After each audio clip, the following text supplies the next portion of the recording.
Welcome back. Today we got Tommy Clancy on the podcast, Tommy Clancy Jr., and he's got a story to tell because I wanted Tommy on the podcast for a bit because he's a strong guy. He's in a 3-year relationship, which is very hard to do, and through high school too, and now they're in college. And he also doesn't even really believe in college. You're going to trade school now, right? He's going to trade school. And he also finally got a surgery on his nose that helps him finally breathe because he always had a problem with his nose. And that's a lot of brave things to go through as one person. So Tommy Clancy, here he is. Appreciate the shout out, Tanner. Thank you for having me.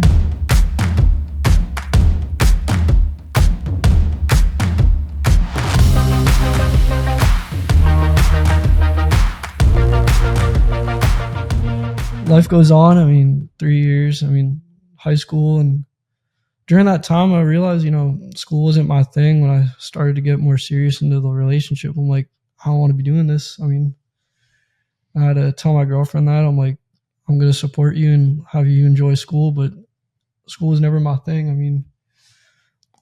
I was just doing trades. I did Palm Beach State last year, and I was like, I'm not going to force myself to do this. And I realized cars and working on cars was more my thing. So, you're going to Tampa. That's you. I'm supporting you guys. Yeah. I appreciate it. I'm going to see how it is, but I don't know if I'm going to finish it. I'm just going to give it a chance, though. Yeah, that's what I did. You got to give it something a chance. If it's school, anything. I don't really want to. I don't really like school. I don't want to keep going with it. And I was like, I'm not going to do this. I want to do something I'm passionate about. Yeah. That's the whole point in life, is just to find your passion and put everything you do towards that. Yeah. You played basketball. You were passionate about that. You put your work and dedication into that. That's what you like. That's what you want. That's what you're passionate about. You enjoyed that. But for school, it wasn't always your thing, probably, because you were. Yeah. School wasn't always my thing. You're always more going in for basketball or trying to do basketball. And it was the same thing with me with cars and track. I was direct driven to those two things. So let's go step by step. So let's start from track. So how do you always do track when you had a fucked up nose? It's a good question. I didn't even realize it till about 2 years ago. Yeah. Once my season ended, I'm like, man, I can't breathe. I was always out of breath quicker than others. I was always like, why am I so out of breath? Like, I know I was in shape. So did you do short distance? I did all sprints, basically. Yeah. And it was just like, why is it they're like not out of breath after just running one? I'm like, I'm out of breath after my first one. And I realized my uncle actually apparently had the exact same thing where he had a deviated symptom, which what is it? Deviated symptom. It like affects your like the way you're deviated symptom. Yeah, which affects your nose and how you breathe. So like only one of my nostrils was allowing airway to go in and out. Your whole life. Yeah. Wow. And I didn't even realize it. And I'm just like, when I was running, you're supposed to breathe in through your nose, out through your mouth and everything. It's crazy to think that I was only doing it like just through my mouth and everything. I'm like, why is it that I can't catch up or I can't manage to like breathe as I'm running? It's just crazy to think. I'm like, only one of my nostrils was having airway to go up and down. It was just took me like, I don't even know, my whole life to realize it. But I didn't think much of it until like track came along. So, but you got the surgery done a couple of weeks ago and you did track in high school. Yeah. So why didn't you get the surgery done earlier? I just thought it was normal. I thought it was normal to breathe through your mouth, to be honest. I didn't think much of it. Really? So it was like crazy. I was like. And when you were done the surgery, it just like changed everything? Yeah. So it took like a week or two for me to finally see a difference, especially in my sleep too. Mm-hmm. Because your throat doesn't get dry anymore, right? My sleep schedule was off. They were going to have to do a sleep apnea check too, which was crazy. But they said it wasn't necessary if the surgery helped, which it did. And then playing basketball the other night, it was like, it felt so much better to finally like just not be out of breath easily. Like actually being able to play and like actually be able to breathe better. It's pretty crazy because when I do sports, I get tired, but not crazy tired. And my way of losing weight is through sports. Yeah. And a lot of people, they struggle with cardio because of how tired they get. But you're in very good shape Yeah. and you have trouble breathing. Yeah. So I give you props for that. It's crazy because even when I would go to the gym, sometimes it was like I'm struggling to even try to pick something up because it's just like I'm trying to breathe at the same time doing it, and it's just like I couldn't do it. Because breathing, it always became a struggle to me, especially having asthma too. And then it was just this surgery really changed everything for like sleep wise, and then always constantly having coughing and everything. So it really changed a lot. So you got sick a lot, would you say? I would say, yeah, I got really sick senior year, which really changed my life when it came to track. Because I'm like, I know this is the end of me possibly running track and possibly all sports because I got asthma and bronchitis and the flu and everything. It was a terrible time, and I'm like, I think this is the end where I'm have to put track down and find something else I'm passionate about. And that was cars? Yeah, I realized that I'm like, all right, I'm going to focus more on cars and everything. And that's when I was like, I want to do school though, but I'm like, I'm not sure. So I tried doing school for a year and then realized I want to do trade school because that's what I was passionate about. And then I'll start that up in a few weeks and then we'll see how that goes. So you haven't started it yet? No, I start August 12th. But you dropped out of college? I wouldn't say drop out, but I'd say I gave it a try. So, But do you do it anymore? No. So you dropped out? Yeah, basically. I just wouldn't call it dropped out, But that's a big deal because I feel like, were you kind of peer pressured in going to college? Because in high school, you would see all your friends talk about it. Yeah, I'd say a little bit. Yeah.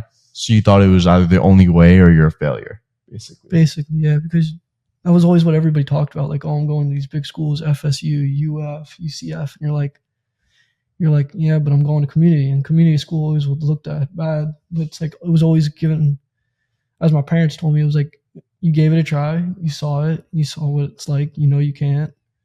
You're gonna do something you like, and you're gonna do something passionate about it. It's not the big thing everybody expects to do anymore. Mm-hmm. For you, I don't know what it is for you, how your parents told you, but it's if you're passionate about school and you want to do it, then do it. But my dad used to say up until last year that he used to say, you don't need college. He said, don't go. Yeah. But then he got told by my friend's dad that I should give it a try. Yeah. So that's where I am right now. I'm giving it a try. Yeah. As long as you're trying and going with life, there's nothing wrong with it. You'll live and learn. Stop clip farming, bro. You live and you live. Yeah, keep going. Trying to get a reel. How'd you know? But it's just you gotta know what you're passionate about. And you just gotta do what you gotta do to succeed in life. Going to school, giving it a try, or working on cars per se, or going into trade school. Doing whatever you want, that's gonna make you happy for the rest of your life. Do you work on your car by yourself? Do you do your own oil changes and everything? Well, if I had a jack, I would. But you know how to do all that stuff? Yeah. Once you learn everything. And how do you learn? YouTube videos. So. YouTube? Yeah. Sometimes you can watch YouTube and everything. Or what I'll do is I'll start up and see if any mechanics need help at their shops and everything while I'm at the program and see. So are you working in any mechanic places right now? Not as of right now, no. But were you? No. I was just working. At after school. So, but it's cool to think that. But what did hold me back was electric cars. What do you mean? Because I was afraid, when I get into this industry, all the cars are going to be electric or going to be coming. They're not going to be coming close to electric, but even that, it's just you're still going to have old V8s that need to work. Mm-hmm. It's just I was afraid to go and be like, because you don't know much about electric cars. I just don't like electric cars. Really? No. So you see a Tesla driver and you're like, fuck you. Yeah, basically. Yeah. And I cut them off with my V8. And I'm like, yeah, take that. Yeah, nobody likes Teslas. They're like the Cybertrucks. I'm not a huge fan of them. I think they look cool. Nobody thinks they look cool. I think they look cool. But would I drive one? No. They look like they came out of Roblox or something. Yeah. It's crazy. It's a cool car though. Not really. It's a beast. Yeah, but what you gonna do with it? Drive? Well, you're not gonna it's bigger than your boat probably if you were to trailer a boat. I I mean, it's just, I don't see the point of it. It's more of a Did you do a bunch of stuff to your car right now? cold air intake for sure. I did that. That was one of the first mods. And then, I mean, the car was bone stock when I got it. You think I know what this stuff means? No. This is not a clue. Translate. Yeah, so it's just like having it adds horsepower, which, I mean, for sure. I mean, definitely has a huge take with when I'm driving. Like, it helps me go a little faster, I'd say, because the car is very heavy set in the front. And then, I don't know, I'm trying to sell it though for school too. I'm trying to look at a car with lower mileage too, something more practical. But at the same time, my inner instincts like, you want a fast car again. You want to do that, and it's like I know I got to tell myself like, maybe if it's for a few months, maybe for a year, at least you're gonna learn that like, gotta be a little more responsible and everything. Because I also drive fast too. Yeah. So I mean, I'm like, I gotta tell myself like, you need something that's gonna get you from point A to point B safely. Because I mean, Florida drivers, you know how they are. I mean, you're a Florida. You just I drive fast. You know how Florida drivers are. Yeah, but I mean, you got somebody who doesn't even use their blinker, cuts you off, or you always use your blinker. I always do, bro. I cannot turn without it. Yeah, well, car community knows I had a previous car. It was a BMW, so you never use a blinker if you're a BMW driver. So it's just, I've seen terrible drivers. I've been brake checked once or twice. Yeah, it's probably because you're just riding up their ass. No, it's just no. It was a green light and they brake checked and I didn't react in time and I just hit it from behind. It was just, it's crazy to think that like some of these people are actually driving with licenses. Yeah, I mean, like a few of my buddies got in accidents before too. It's just a lot of people when they already have their cars beat up and they look for an accident so they don't have to pay for it. They could blame it on someone else. Exactly. I've seen it. You see it a lot in Miami too. It's bad. Miami drivers are horrible. Yeah, it's freaky driving in Miami. I don't go down to Miami unless I really have to. Yeah. Yeah. So we talked about your track career and how you overcame, how you literally couldn't breathe. We talked about your college and how college wasn't for you. So you're following your dream and going into cars, which was always your passion. So now let's talk about how the fuck have you been in a 3-year relationship? Because I give you props for that. Yeah, no. It's a big deal. Yeah, no. So we started dating half of junior year. It's like in January. And, we were together for 2 years of that, for a year, I'd say. And it came to over the summer where we realized we're going to have to possibly do long distance. And yeah. That took a toll on both of us. And yeah, 4 hours away sounds like a lot, but it's not a lot, but it's a lot.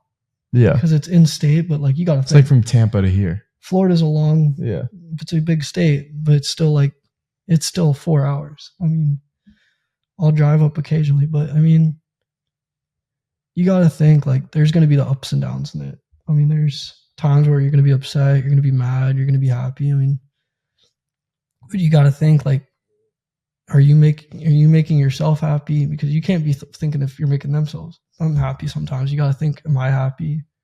Or like you may think, oh yeah, I'm making them happy, but am I really happy? Like you also got to think about yourself. Like you got to have self-love too. Yeah. I mean, we realize that like it's hard. Long distance is hard. I mean, we got to make things work. We got to respect each other for what we do.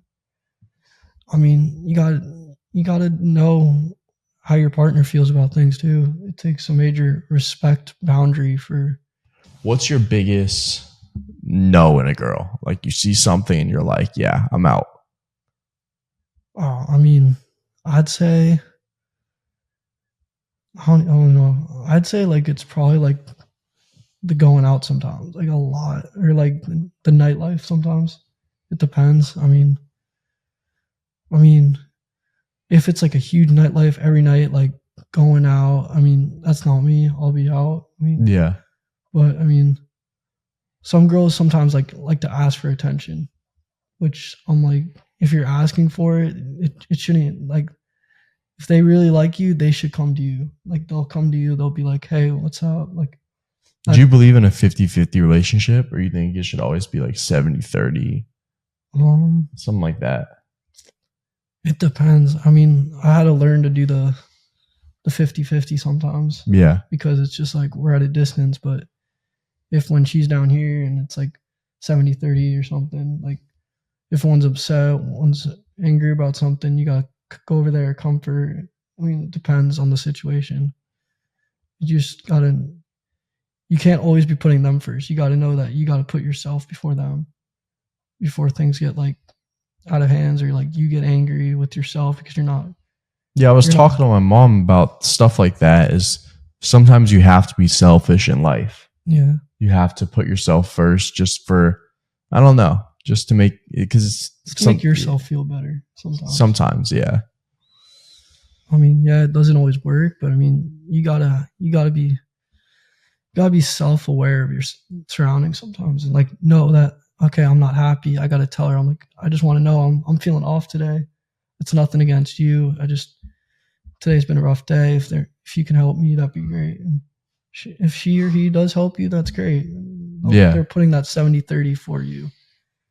But you don't want either of you guys taken the wrong way. She like texts you or something later that night, hey, you were off today. What's up with that? Mm-hmm. Like you just want to put like a little warning out there, like, hey, this is how I'm feeling. Like, I'm sorry if I was like not the same or I was upset today. It wasn't nothing against you. Something happened today. So at least you're putting it out there. Like, yeah, like you're putting it out there for yourself to know you were wrong, but you're also telling her like, this is what's wrong. If you maybe could help out, maybe try to be there.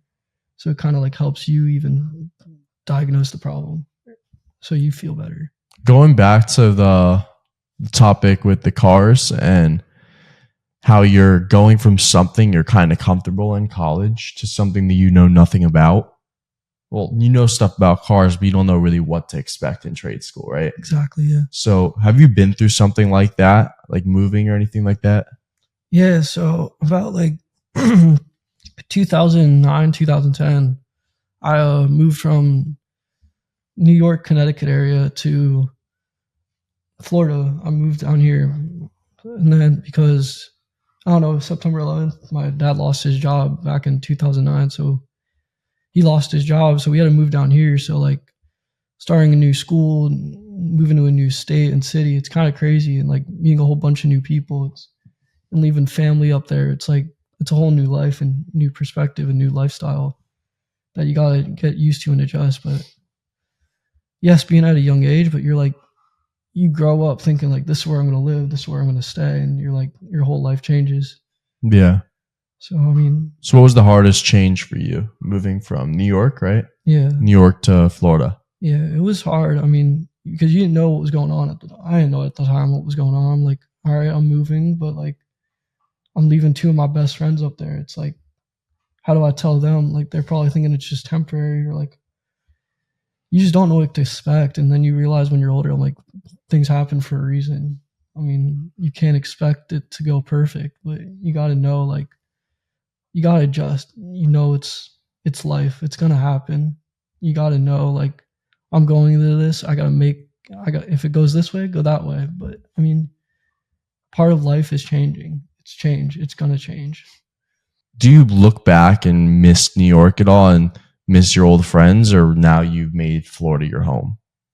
Here's definitely home. I mean, I can come to anybody and be like, yo, I need help with this, or like, y'all want to do something, like, let's go out and play basketball for a few hours. I mean, yeah, you can do that in New York, but it's not going to be like the temperature we have here. Like, I can't be like, yo, let's go to the beach and everything. Like, there's so many options down here that you can do year round. It's just like meeting a whole bunch of new people. It's like, yeah, this is a change. They know you. They like you. They enjoy your company. And it's just like, this is life. You can do anything.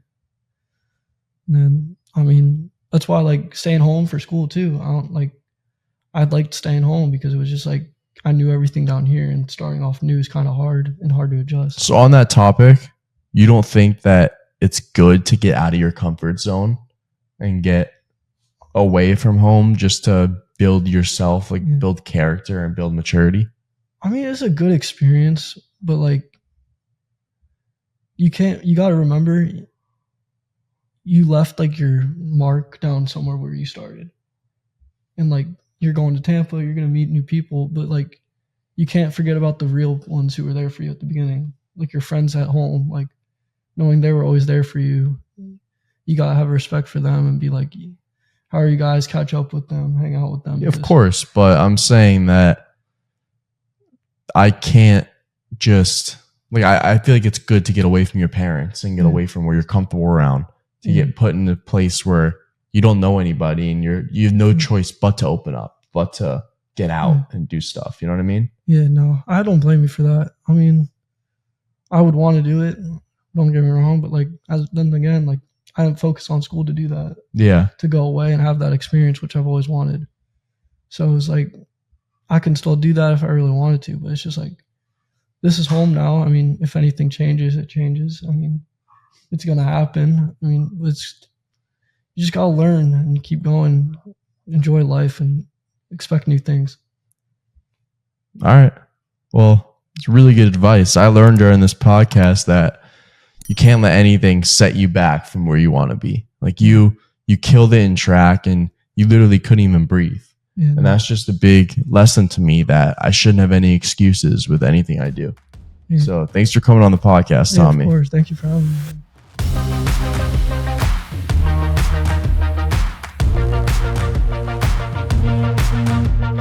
me.